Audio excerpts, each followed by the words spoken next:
And this is Ken Kreitzer for CaMMVetsMedia, another edition of our Army football huddle by CaMMVetsMedia. We are at West Point tonight. I was at practice, talked to a couple of players, talked to Tex Brennan and then Thomas and Army offensive coach Cody Worley.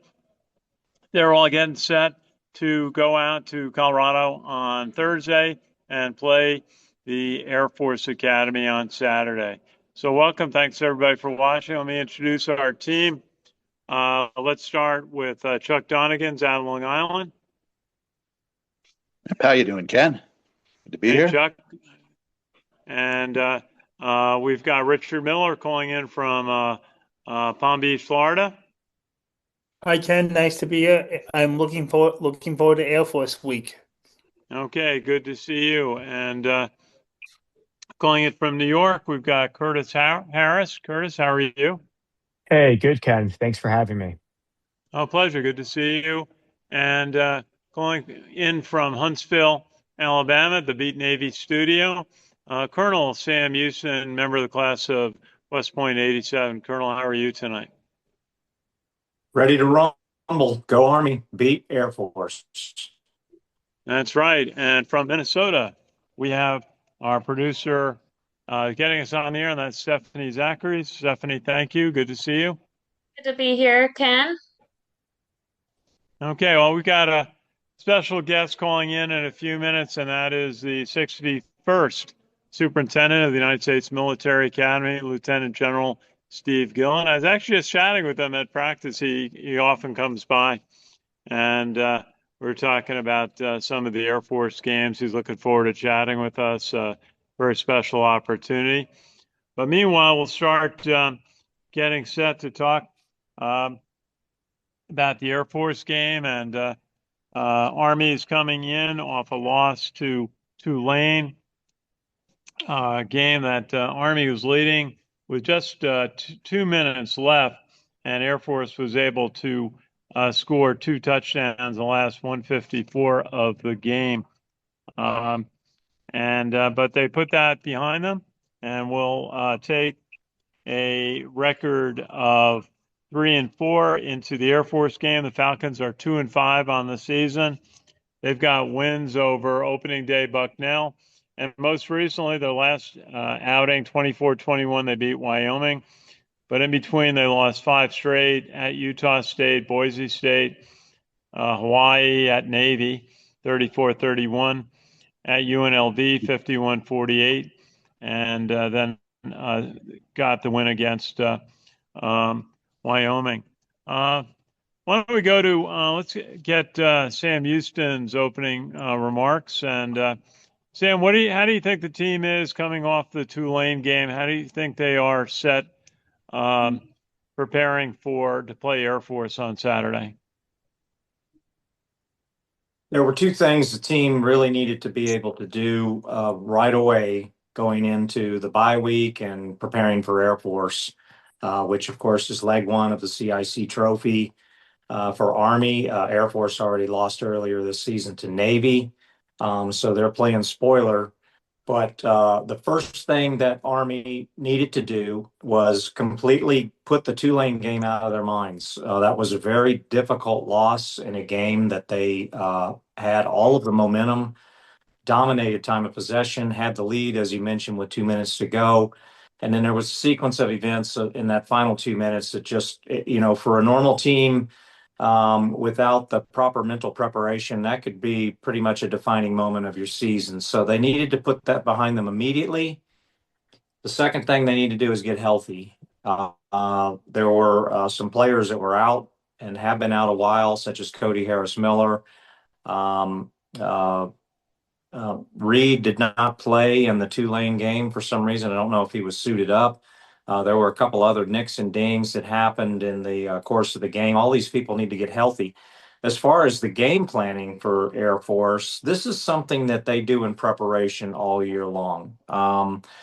Part of their practice and preparation throughout the year is always taking some time out to spend a few reps preparing both offensively and defensively for the other service academies, because remember, this is the number one goal of the Army team, and that is winning the CIC trophy. So I trust in Monken and his staff and the leadership, Thomas and Fortner, the team captains, for being able to get the team focused and prepared and ready to go to Colorado Springs and put forth their A game from the opening gun until the final play. Oh, Ken, you're muted. Hey, Ken, you're muted. Hey, Ken. We, it, we can't. I'm We sorry. can't. We There can't you hear are. Ken. I There you are. apologize. There you are. Oh, there we Curtis go. Harris, would you like to offer thoughts on how Army can move off of the Tulane game and focus on Air Force? Yeah. To follow up with what Sam just said, the reality is we just have to push forward. That was a really tough loss, game that we ultimately, to be honest and frank, we should have won that game. But things happened, and it's a really, and as Sam mentioned, that for most teams, I would say in college football, that would be a very tough moment and probably a season potentially changing moment for them. And I mean that like in a bad way for the other team, but this is West Point, and we have some amazing student athletes on our team, and it shouldn't, impact our season like that. I really trust in the students that we have on our team. I keep saying students, but the athletes and the players that we have. I know they're also cadets, but I really trust in that. But I really think we just need to push that game up behind us entirely. There are things to note. I mean, to some degree. But I mean, you look at Air Force. I know that we do a lot of film on Air Force per each week. They designate a certain amount of time to practicing for Air Force and Navy. I believe it just started with the original defensive coordinator that Jeff Monken had. I forgot his name. He went to North Jay Carolina Bateman. after. Yeah, Jay Bateman. He put in this idea that they'd spend 10 minutes looking at Navy film or Air Force's film at the end of each practice. And I think with that being said, I think we should be. I'm confident with our team that we'll pull through, even regardless of that loss. Okay, very good. Let's see. Why don't we go to Chuck Donegan? Chuck, what's your thought on? Well, Ken, I'm pretty much on the same page as Sam and Curtis. I would say, yes, we should have won the game against Tulane, but you go on no matter what happens. And I think, they have a chance to really avenge that heartbreaking loss. I think they're going to go into it prepared, especially the likes of Cale Helms and Dwayne Coleman. I think two outstanding players on the team. I think they have a chance to pull this one off, definitely play, wholeheartedly. Reminds me of the quote by the great football coach Vince Lombardi. If you get a player plays with a lot of head and a lot of heart, he's never going to come off the field in second place. Very good, very good.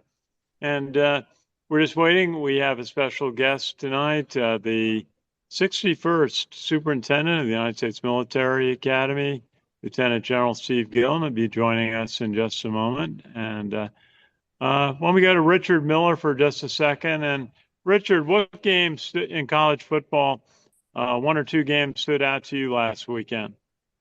Let's see. One of two games that really stood out to me last weekend were, let's say, number 8 number 8 Ole Miss defeated number 13 Oklahoma 34-16. Ole Miss goes to 7-1, while number 13 Oklahoma falls to 6-2. And another game that stood out to me. Let's see. Another game that stood out to me was, let's say, number 21 Cincinnati 7-1 now, defeating Baylor 41-20 in that game. Baylor is 500 at 4-4. Good for Okay, Cincinnati. very good, very good. And let's see, Chuck Donegan, do you want to cover the games in the American Athletic Conference last week? It's actually just the American Conference now. Can you do a quick rundown? You bet, Ken. Quite a few good contests this weekend. For starters, we had the Navy-Florida Atlantic game, the 25th, that ended 42-32 Navy victory. And I do have to say, The game between Tulsa and Temple was a real nail biter, ending with a 38-37 victory for Temple. Wow, it's another good one. Yeah, and another close finish took place in the Rice Yukon contest. That ended with a 37-34 Rice victory. And wow, there's close finishes all over the place, let me tell you. Memphis, South Florida, 34-31 Memphis victory. And, well, a more solid victory, I think, in the Charlotte, North Texas game, ending 54-20 in favor of North Texas. Okay, All thanks, right. Chuck. Well, our special guest is waiting in the waiting room. All right. Okay, well, let's All have right. General Gilland join us.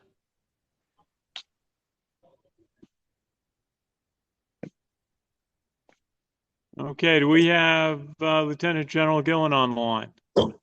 Hey, sir. There he is. So, There he is, 61st Superintendent of the U.S. Military Academy, Lieutenant General Steve Gilland. Thanks for taking a few minutes to join us, and great to chat with you tonight. Well, thank you, sir. No, it's an honor to be on your show. Very good, very good. So I'll introduce, that's Colonel Sam Houston, class of 87, as Yes, we always sir. say, from the Beat Navy studio in Huntsville, Alabama. And down in Florida, we've got Richard Miller and Hi. one of our team, and Chuck Donegan is at Long Island, helps me cover the games on the field. And we've got Curtis Harris, who's one of our analysts. Hey, Steve. Outstanding. How are you? Yeah. So you got it.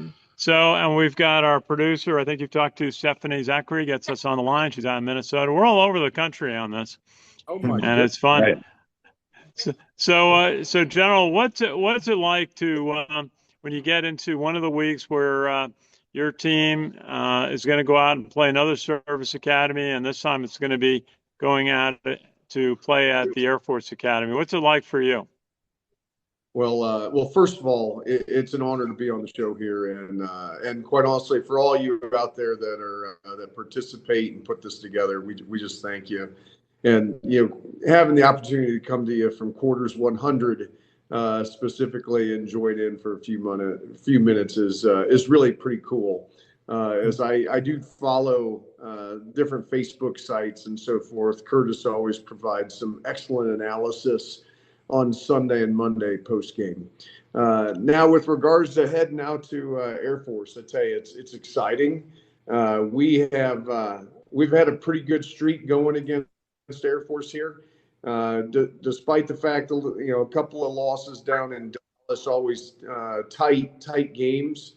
I was remembering a couple of years ago as we headed out to Denver specifically because Air Force was doing some work in their stadium, and I think Air Force was 17th or 18th in the nation at the time. They were 7-0 or 8-0.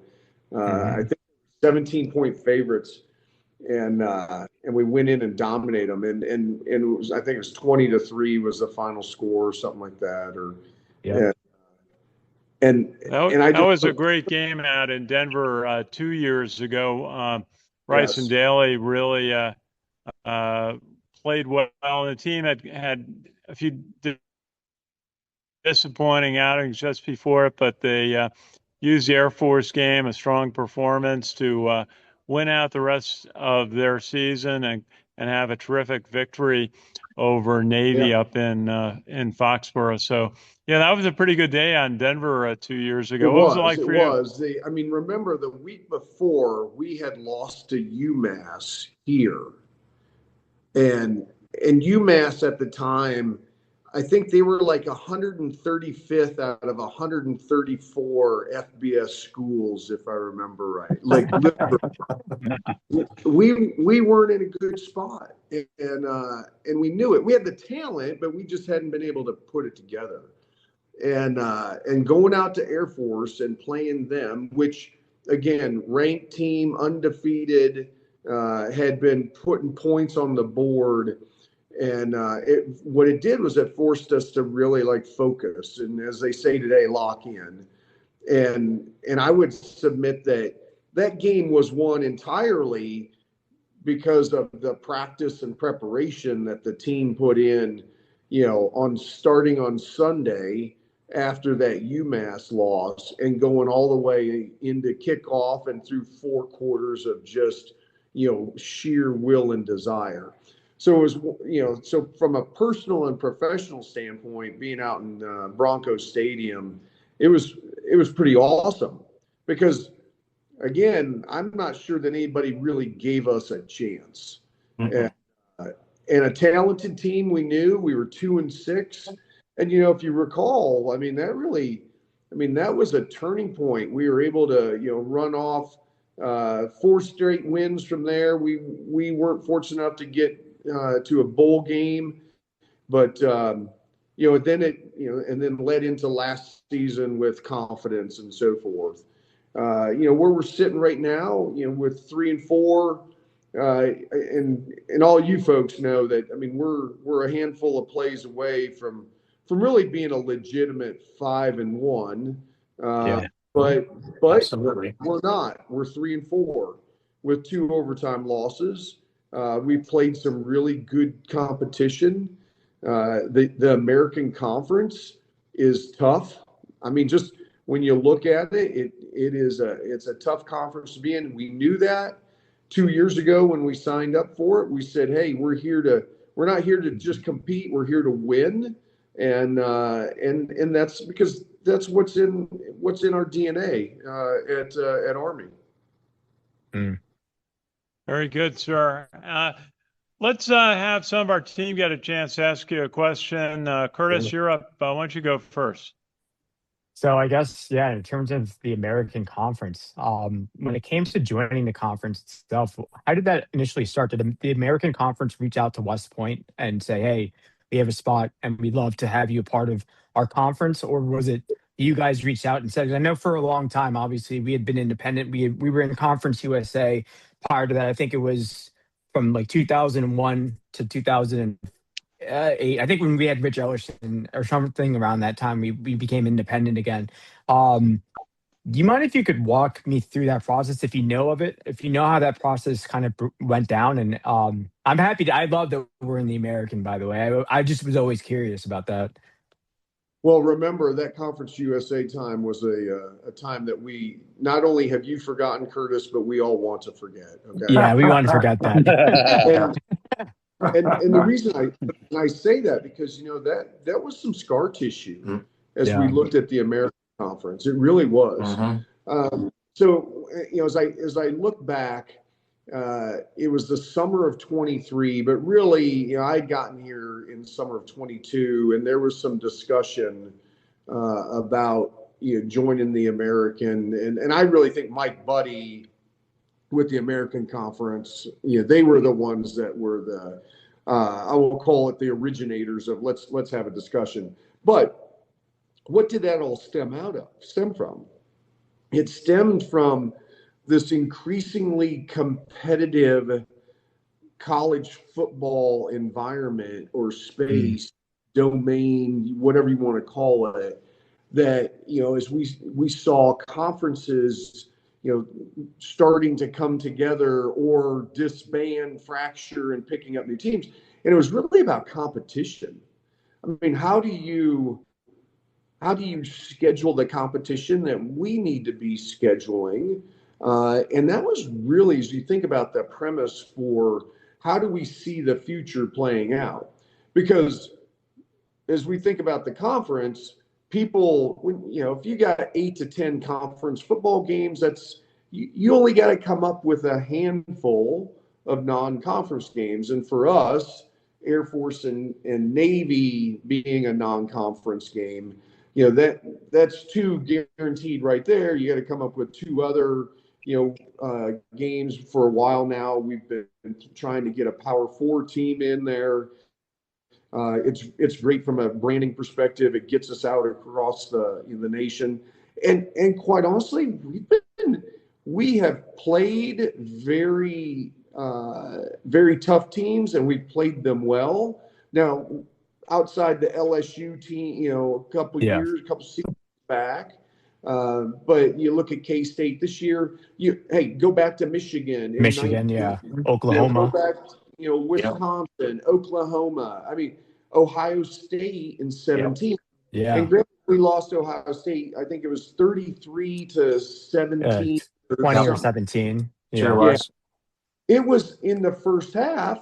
It was 17-10. Yep. yeah, And so we rise up and play that competition pretty dang well. Not to mention they just have a tough time with it. So why do I say all of that as some background? Well, again, the competitive era of NIL and big conferences coming together. If you're on the outside looking in, you're not in a very good spot. yeah. And so that was one of the driving factors. And Conference USA was not a good experience for Army. There's no doubt Oh, about yeah. No way. I remember 0 and Yeah. 13 one year. Yeah. Jeez. And so there were a lot of people out there that, sent me some cards and letters and a few phone calls that were like, "Hey, Gilland, you sure you want to be doing this?" Like, we saw this 20 years ago and it was not fun. And now, thankfully, though, we as an institution and through our Army athletics, we have evolved, and in order to be able to compete, but not just compete, but like I said, to win. And that was one of the things that we said going into the American. We're not here to compete. We're here to win. Yep. And I think that sets a tone, particularly when you look at the talent that resides out there. Yeah, and congrats on us winning the our first year, I guess our inaugural season in, we won it. I mean, that was incredible. Right. Yeah, absolutely. And again, a special team. Every one of the teams are special, but we had we really had things. And in today's world of college sports, I mean, there's a degree of luck that goes into it. Now we can define luck in all different ways, which includes both good and not so good luck. Last year the ball bounced our way. Sure did. It hasn't bounced our way like we thought it would, but it's also a different team and still incredibly talented, hardworking. I tell you what, our cadet athletes, I mean, they put so much into their sports. And this team, I was up there tonight, and as they're getting ready for Air Force, and this is the biggest game of the year for us, undoubtedly, because this is what sets us on the path to be able to win the Commander-in-Chief's trophy. Yep. Okay, let's have Colonel Sam Houston jump in with a question. Hey, sir, great seeing you. It was great seeing you for 3 straight games in a row, especially in New Orleans, Tulane. I know Stephanie enjoyed getting some selfies with you too. But that being said, the Tulane game, we were talking about it before you joined. It was a game, obviously, that Army had a lot of momentum going into the final 4 minutes of the game. And then at the 2-minute mark, they were still up by a touchdown. And then there was the entire sequence of events, which can be heartbreaking of a loss and can be devastating to a team that does not have the ability to kind of compartmentalize that and put it behind them. Have you had the opportunity, I'm sure you have, in talking to the team and addressing that, how do you feel they have dealt with that final 2 minutes at Tulane and being able to put that behind them and be ready for Air Force? Yeah, here's one of the great things about our cadet and cadet athletes is that, and just like for us, I mean, being in the military, I mean, if you sit and dwell on something, you got to learn from it. You got to AAR it, which is what the team does. And then you got to be ready to move on to the next mission. Yeah. And because that's part of our makeup. And if you're not moving on to the next mission, then quite honestly, I think you're holding others back. And the one thing about our players is their ability to rapidly and I'll call it digest, the ability to quickly see where, mistakes were made. Obviously, the coaches are laying all that out, but then improvement. All right, this is what we got to do to get better. This is the extra time that we have to put in. This is where we're going to focus. And I tell you, I think that Coach Monken and his staff just really they have done a phenomenal job of that and getting us to bounce back. I mean, I go back to what I stated earlier. UMass on Saturday, a week later, we're out against ranked top 20 team, undefeated. The coaches, and it was all about preparation. I'll call it mission rehearsal. I mean, that game was not won in Bronco Stadium on that Saturday. That game was won in the preparation, the lead up, the focus to get to there, because it had to be in order for us to, just from a mindset, to say we are going in there and we are competing. And remember, I mean, that was a good Air Force team. It was. Yeah, it was a very good team. Very good team. That's right. And we were concerned last year with the exact opposite happening. Remember, as Air Force came into Mikey, Dwayne Coleman had the start. Bryson was injured, and we were on a pretty darn good trajectory at that point. We were winning and putting big points on the board, and there was a concern that, we might fall victim to ourselves of what happened the year before. Now, thankfully, we didn't. Dwayne, played a pretty darn good game in his first start, and the team came together and we had a victory. So as I look at that, Air Force is down a little bit this year. They are, but from a record perspective, they got a heck of an offense. I mean, if you look at their stats, I mean, they're putting piles of points on the board. I mean, they're averaging 33 or something. Well, did you like see that? the Navy game? They put up 249 yards passing and 211 yards rushing. Their quarterback. They have found their quarterback. Liam Sarka, as a yearling, has already set the single game total yardage for a quarterback in Air Force Academy history. He's good. They're passing the ball a lot. Yep, and he's got a good arm. They've opened it up. Zarka is one of those kids that, of course, Air Force is like, hey, don't play so good. So, as a sophomore, like don't be so good, because they're afraid like he might be headed towards the portal. You know what I mean? Yeah. Take it down now. But that's the environment, and we experienced that last year too. I mean, it's the nature of it. Now, I think, though, that when you kind of peel that back, the teams that are able to really focus on development year in and year out, I mean, that's where your consistency is had. Yeah. And I think that's what Coach Monken, I mean, you talk about a culture, or you think about, young men that are coming here to the academy that want to play football, their parents. And I tell parents this all the time. I mean, there is no finer role model than Jeff Monken, as you talk about, entrusting your respective son, to come to the United States Military Academy as a cadet, what we offer here, and then the opportunity to play football. Yep. So, sir, I've got to ask. It's Air Force Week, I've got a couple of parts on this question. Can you confirm or deny any type of Black Ops spirit operations ongoing at the moment? And do you have any type of wager with your counterpart out there in Colorado Springs on this game? I can neither confirm nor deny any operations being conducted against the United States Air Force Academy. Also, wagering, friendly or not, is not allowable. At this time. Okay. And also, really quick, do you mind if I can just ask one question? You had mentioned this, Steve, at the very end just now about the portal and the transfer portal. Last year we lost kids to Virginia, Georgia, and just to name a few.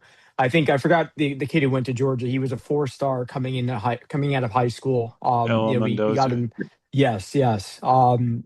Fantastic kid, and I wish him the best at Georgia. I've been trying to follow him, but when it happens at West Point in terms of these colleges or other colleges trying to poach our players, are they reaching out to them? Like, how are they connecting with them? Are they like reaching out via email? I don't know if you have any insights on this. I'm not trying to, rip the bag off of it. I'm just like curious as to how that all kind of transpired. Was it after the season was over?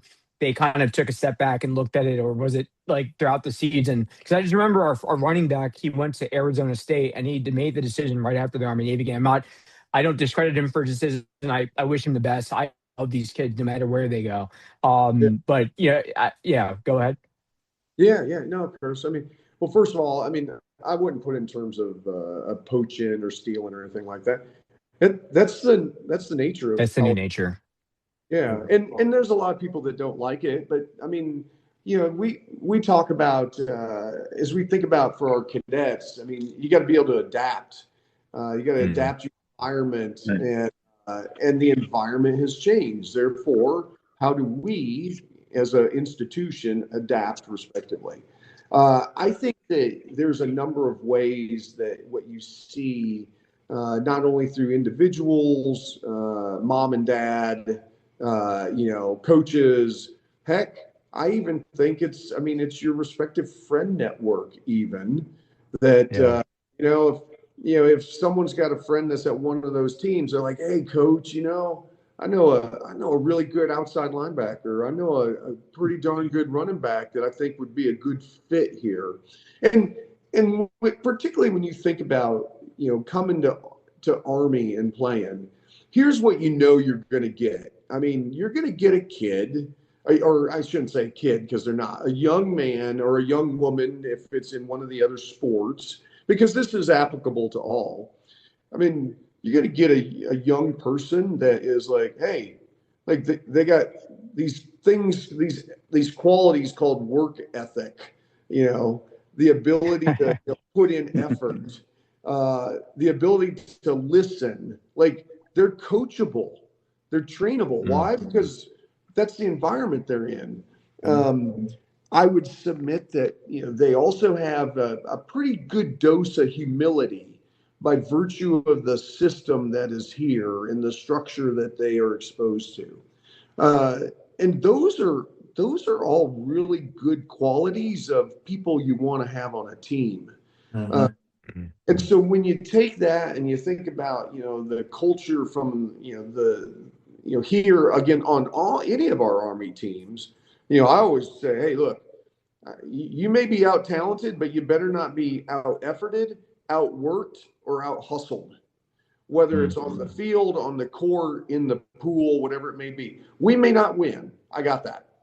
But by God, if it's a 60-minute game, it's a 40-minute game, it's a 90-minute game, it's an 80-minute game, whatever it is, like we are, the mindset is we're giving our best from when the gun goes off to start that clock until the buzzer sounds when the clock hits zero. And so I think that's one of the aspects of other teams out there. They see that, and those are qualities. And I mean, I think that all these teams, young people across the board, I'm sure they have these qualities because they want to do well. But are those qualities really exemplified, and are they ingrained in those young men and women that are in these other institutions? I would say for the most part, I would like to believe they are, because particularly those that experience, a very high level of play and winning. But I would submit the academies, I mean, hey, these young men and women are signed up for some service. And particularly when once they've been affirmed. And I think those are intangibles that coaches out there are looking at, because those things matter, not just from a team perspective, from a life perspective. I agree with that. Yeah, that's why I've been following all the players that have left and transferred, and I just wish them the best, and I love them as much as I wish they were at Army. I love them as if they were still at Army. It's an incredible thing for them. Yeah, I've been trying to follow Mendoza and Udo both this season, and I remember there were a lot of people who were being critical of their decisions to leave the academy, and I would have to point out to them that anyone who's at the academy is free to depart the academy at any time, up into the day they report to their first academic class, their cow or junior year, and people, cadets do it all the time in those first 2 years, and we don't question that they do it. But when it's a football player, someone wants to criticize it, and I do, like Curtis, wish them the best. Absolutely. That one running back's doing well at Arizona State, by the way. He's really putting up some numbers here and there. Yeah. I mean, those are talented. They're talented players, and I mean, it certainly hurts that we don't have them here. But here's the other thing. I mean, there's in today's college sports space, that's to be expected. And I'll tell you, Sam, I'm with you. I mean, nobody talks about. There's quite a few cadets from each class every year that says, "Hey, wait a second, this is not for me." And you know what? I'm okay with that, because the last thing we need are as a cow or a firstie or out in our Army as a lieutenant is someone that is not committed to this profession. Roger that. And if you discover it, you're and hey, remember, like, look, I mean, for people that make decisions to come here, we all have different reasons for it. And I'll be the first one to tell you. All right, Steve Gilland in 1986, didn't show up at West Point because it was all about selfless service. I'm not sure I even knew. I did know it was free. Mm-hmm. And I tell people that. I mean, I grew up on a farm. I had no idea what this place was. Our Day was my first experience here. Oh, God. And I'd never visited. I had no experience with the military. But my high school counselor had said, "Hey, Gillen, you might want to think about this." And when I saw it was free, hey, that was an opportunity. I also, here's the other thing. Our young men and women that graduate from here, their respective active duty service obligation is 5 years. That has been the case since the late 1960s. Okay, 5 years. Aviators are 10 years after flight school, and then our cyber is a 6-year commitment because there's some graduate schooling in there. And then we have quite a few cadets who select themselves for additional 3 years in order to get branch preference or their post preference.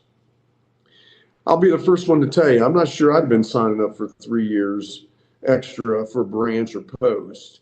I mean, I just think that we collectively have got to realize that. And when young men and women, who serve their respective, service obligation, like, we can't fault them that they make a choice to do something else. That's okay. Exactly. Yeah. That's okay. Yep.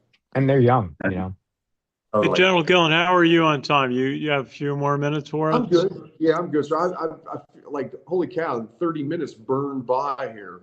Hey, let's see. Does Richard or Chuck have a question? Okay, I'll take this one, Ken. Okay, Chuck, go ahead.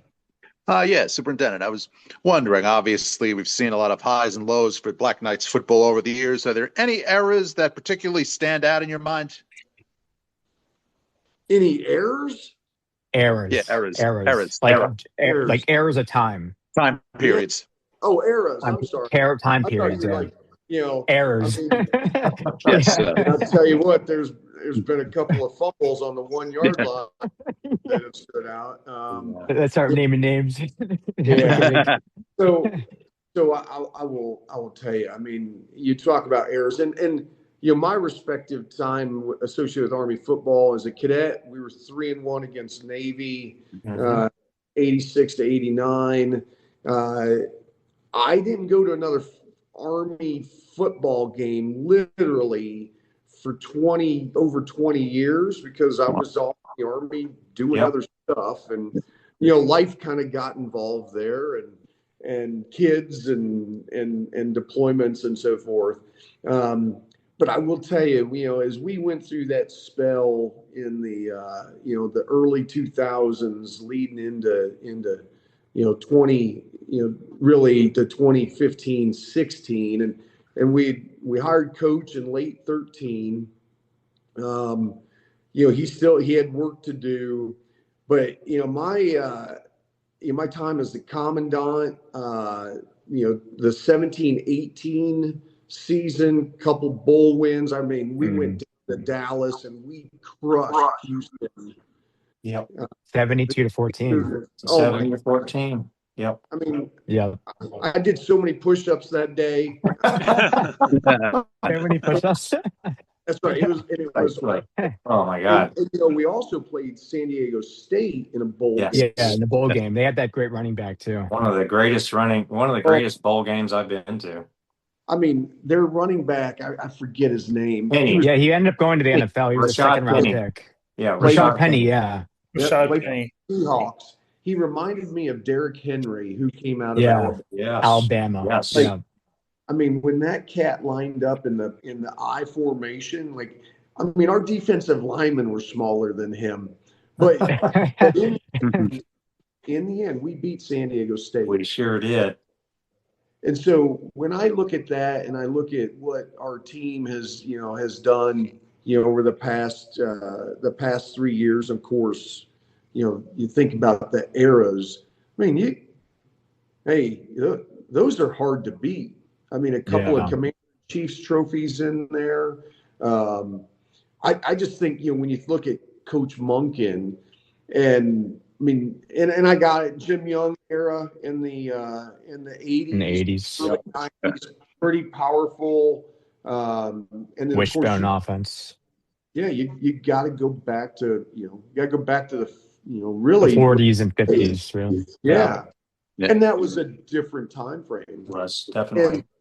And so I just think that when we look at the success that we've had, and I know some people, this is blasphemy, but hey, Navy's doing pretty well, and they did pretty well last year too.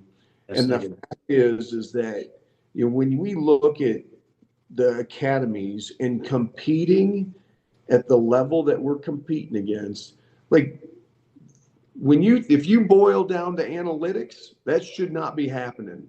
Yeah. But it is. And why is it? And it comes back to coaches who are building teams, it's culture, it's development of players, not only on the field, but in the weight room, in the film room, as leaders in our Corps of Cadets. Those are all factors that I believe go into it that make, particularly over the past 10 plus years with Coach Monken. I mean, he's a committed coach to that. I mean, him and I are both from Illinois, and so we've got some. You think about the Midwestern roots and some of the values that we grew up with. I would say that we're pretty similar. There's no doubt about that. Now, thankfully, I have been mistaken for coach on a number of times. Coach has never been mistaken for me, though. So, but for a long time, I used to think, when we hired Rich Ellerson in 2008, I believe, I thought that the only tier to Army footballs, we were going through the streak of losing to Navy, and we were having all these struggles back then. And this is the early 2000s stuff. I thought it was us joining or going back to the triple option, going back to our roots of Jim Brown and what we did in '96 when we took Auburn into overtime, or almost took them into overtime and lost in a bowl game. They were ranked number 22. We were ranked number 24. Going back to the triple option, it didn't seem as if it just needed to be the triple option that got us back to the success we had in the 80s and the 90s, or the late 90s. It seemed as if, when we had Rich Ellerson, I'm not counting him out. He's a terrific guy and a great coach. But, you look at those teams that he had, we had that one bowl game where we won it. But it wasn't just having the triple option. It's having the culture that you mentioned that Jeff Monken has really put in that changes everything. Yeah. So I'm very thankful for Jeff Monken. I can't thank you enough. Totally. And the thing that relates Jeff Monken to me, which on a personal standpoint, it kind of is like it came full circle for me because Paul Johnson was the offensive coordinator at my high school when I played running back in Avery County, North Carolina. And it's really something that when Bob Sutton got fired, Paul Johnson was down at Georgia Southern and he was available and he was just waiting to pick up the phone to take that Army job, and he didn't get it. And you imagine how different things might have been at that time if Paul Johnson had been the man who'd been offered the position. And then the dark ages started almost immediately 2000. when Paul Johnson became Navy's coach. But to have a disciple of Paul Johnson bringing Army back to relevance is really very a good feeling. And sir, you mentioned Navy. I thought I'd just mention that Navy and Tulane are the only undefeated teams in the American Conference right now, and this is 2 seasons in a row where this late in the season, a service academy is undefeated in conference play and vying for a possible bid to the conference championship. Yep. Yeah, that's right. Now here's the other thing, though. I mean, when we look at, people talk about the triple option. I mean, Coach Monken is not a triple. I think the tagline out there, says Coach Monken is a triple option, but like we haven't ran, what a triple option is. Yeah, here's that's true. what I think it is. I think it's other teams, they do not want to play us because one, they know that they are going to go against, 11 players on the field that are coming out there to knock their teeth out every single play. First and foremost, and that's something that is, holy cow, every time I'm getting hit every time. And I think that the preparation that goes into it's less about the plays. It's really about, hey, we got to line up for 80 plays, which, by the way, with our ball control, the possession that we have maintained throughout this year, us running 60 to 80 plays is like the average. Mm-hmm. And that takes a toll. And as a college football player, knowing that you're going to get your head snapped back 60 to 80 times a game, that starts to make you think. And oh, by the way, they're not going to give up. There's no quit. They're coming after you every single time. And I think that is where, outside the offense, and Cody Worley, who's, working through it. And remember, you got to play to your strengths. And how do you, and each year the strengths may be different. And how do you adapt and adjust? And then, of course, the other teams gets a vote. There's no doubt about it. Yeah. And I think that's one of the things that we do. We adapt. And remember, here's the other thing. And for Sam, good thing is that, Johnson was your coach in high school. Hey, none of us are football coaches. All of us think we are, or we all think we are, but none of us are. None of us are, yeah. And thankfully we get the ability to talk about it. But the fact is, hey, it's hard. There's we're not the doctors. And regardless of where you're at, and the fact is that our Army, again, through all of the different sports out there, hey, it's about preparation. And does the team go out there and execute the plan? If they execute the plan and they execute it well, as designed, guess what? You got a chance to win, no doubt about it. Absolutely. And speaking of coaches, really quick, I don't want to take up too much time, but have you been following all this changes in coaching, the coaching carousel throughout college football? I guess recently LSU, they just lost. I forgot his name, Brian Kelly. His name. He was a coach at Notre Dame and went to LSU, and I think they had to pay him out around $50 million. With all these changes, what are your thoughts of all these coaching changes? I'm always concerned that I guess there's always rumors that Jeff is going to leave or something like that. I'm not suggesting he is leaving. That's not what I'm saying here at all. But what I'm saying is, with all these changes going on in college football, what are your thoughts on that, and how does the academy even just, proceed with that? I mean, with caution, I guess, to some degree, but I don't know if that makes sense as a question. Yeah. No, I think that, one, I think there's a couple different aspects to it, and that is the college football world that we see today, of which, there are really high expectations. I think NIL has driven this. And so when you have institutions that are out there that are paying, somewhere a payroll on their team of around $20 million, and the cap is 22, it varies, that the institution can support. But then the players themselves can sign whatever else they want to sign from a personal perspective. I think that just introduces, one, you see a lot of turbulence on these rosters, which goes into, how do you develop? And here's the thing. I mean, we've gone up against teams that clearly have much better talent than us, but we put a better team on the field, and that's how we win. And that's the development aspect, and that's something that people have to consider.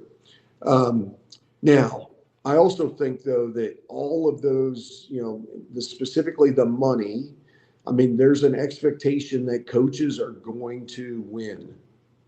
All right. We all expect our coaches to win, but in a time frame that I just believe is, I mean, it's pretty unrealistic. Yeah, I agree. Now, having said that, I think that institutionally, institutions have to look at themselves. And this goes to the respective buyouts. And now the beauty of it is guess what? Hey, we get to live in America.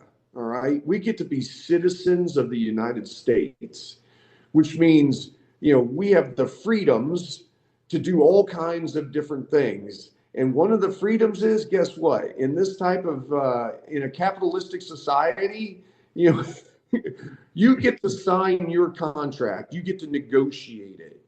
And you know what? For many of these, what we've seen, these coaches have been able to negotiate this, what equates to these buyouts that I would submit institutions have to be very wary of. Yeah. That how do they enter into an agreement that if the plan doesn't go their way in the next, 3 to 5 years, that they have this really large sum of money that they've got to pay out for no work being done. And then they've got to turn around, and there's going to be, the figures are going to be in the same, range to go out and find somebody to replace that coach. Yeah. Now, but here's the thing. We collectively, the institutions, and with the coach's ability to negotiate, they've brought that upon themselves. It may be hard for some people to admit, but I think it's the case. And so, I agree. But it goes back to, hey, we get to be citizens of this nation, and those are the freedoms that we enjoy here. And so you can't sit there and say, well, hey, you screwed up. Well, you got to sit there and say, that's business. Now, here's my question. Do those other institutions in their next round of agreements, are they entering into the same type of commitment that if the plan doesn't go according to what they believe it should, that they're going to be, they're going to be committed to a sizable amount of money that's going to go to somebody that's not going to do any work? They got to look at themselves, and they got to say, hey, can we do that? Because I believe that we are in this period right now that'll probably go for another, I say probably 3 to 7 years. And the fact is, there's only one national champion in each sport every year. All right. One. Yep. And there's people that expect to have national championships At every school. because they paid for it. They've committed themselves to support championship teams. And how long do those folks stay committed they're committed to the institution, but how long do they stay committed from a financial perspective in that space when there's other ways that they can commit, through their philanthropy and so forth, that they can commit to the institution that maybe gives some different returns on investment. Right. Okay. Well put. Well, we want to thank Lieutenant General Steve Gilland for joining. Yeah. Appreciate your support. Now, the last thing we do, General, on the show is we go around the table and predict what the score is going to be of the upcoming game. Would you like to participate and offer a prediction of the score of the Army Air Force game on Saturday? Yeah, I'm in there. I'm in there. Excellent. Okay, let's go. We haven't heard from Richard Miller tonight. Richard, what's your prediction on the Army Air Force game Saturday? Well, actually, we can. I'm not sure if he has something, but I just wanted to put in my question.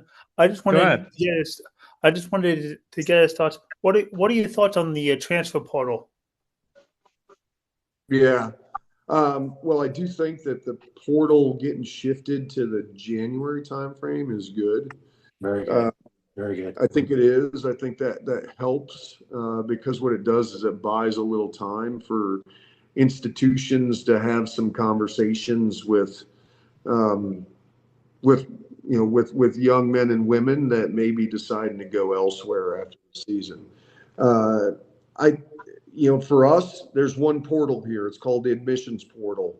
You come in as a plebe, and granted, we've had quite a few.